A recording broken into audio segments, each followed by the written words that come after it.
Hello bachcho, let's read this question. The question says the anion nitrate is converted into ammonium ion.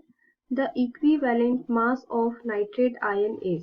इस question में बोला गया है कि एनायन नाइट्रेट जब अमोनियम आयन में कन्वर्ट होता है तो नाइट्रेट आयन का इक्विवेलेंट मास क्या होगा। ठीक है, तो इस क्वेश्चन में हमारा की कंसेप्ट क्या हो जाएगा। Here the key concept of this question is equivalent mass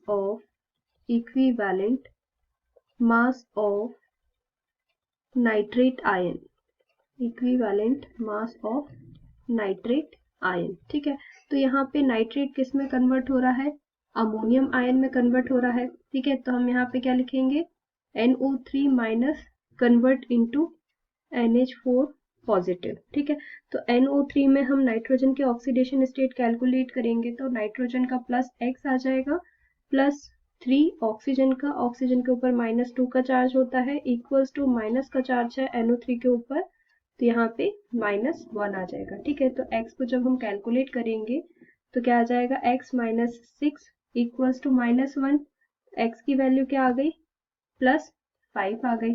ठीक है, अगर हम NH4 पॉजिटिव में देखें तो यहाँ पे नाइट्रोजन के x प्लस हाइड्रोजन 4 मॉलिक्यूल्स है, हाइड्रोजन के ऊपर +1 का चार्ज होता है, इक्वल्स टू यहाँ प्लस चार्ज है NH4 के ऊपर, तो यहाँ पे 1 आ जाएगा। ठीक है, तो अब हम इसे कैलकुलेट करेंगे तो क्या आ जाएगा, x इक्वल्स टू 1 माइनस 4 को 1 से मल्टीप्लाई किया, यहाँ पर लेके आए हम राइट हैंड साइड में तो माइनस में हो गया, तो x की वैल्यू कितनी आ गई, -3 आ गई। ठीक है, तो हमने दोनों का ऑक्सीडेशन स्टेट कैलकुलेट कर लिया।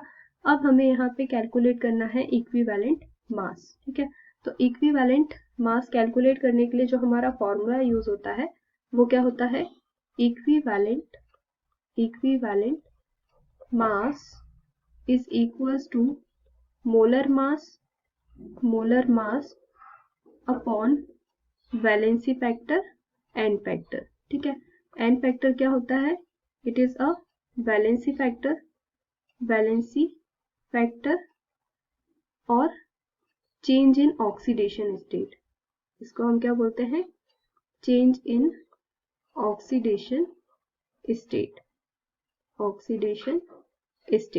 ठीक है, तो यहाँ पे अगर हम इस फॉर्मूले में वैल्यू रखेंगे तो क्या था हमारा formula, equivalent mass is equals to molar mass कितना है NO3 का, यहाँ हम देख लेते हैं, मोलर मास ऑफ NO3 कितना होता है, 62 ग्राम इक्वल्स टू 62 ग्राम, तो इक्विवेलेंट मास क्या आ जाएगा, 62 मोलर मास है। ठीक है, अपॉन एन फैक्टर, अगर हम एन फैक्टर देखें तो यहाँ पे +5 में से +3 ऑक्सीडेशन स्टेट में कन्वर्ट हो रहा है, +5 से -3 में। ठीक है, तो यहाँ पे NF की वैल्यू क्या आ जाएगी, वैलेंसी फैक्टर 8 आ जाएगा। ठीक है, तो हम यहाँ पे लिख देंगे 8, तो इसको जब हम कैलकुलेट करेंगे तो हमारी वैल्यू क्या आएगी,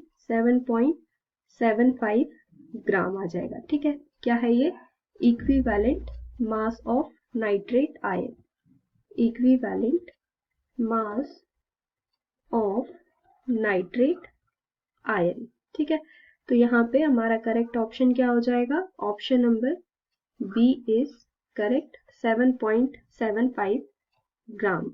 answer option number B is correct. Hope you understood it well. Best of luck.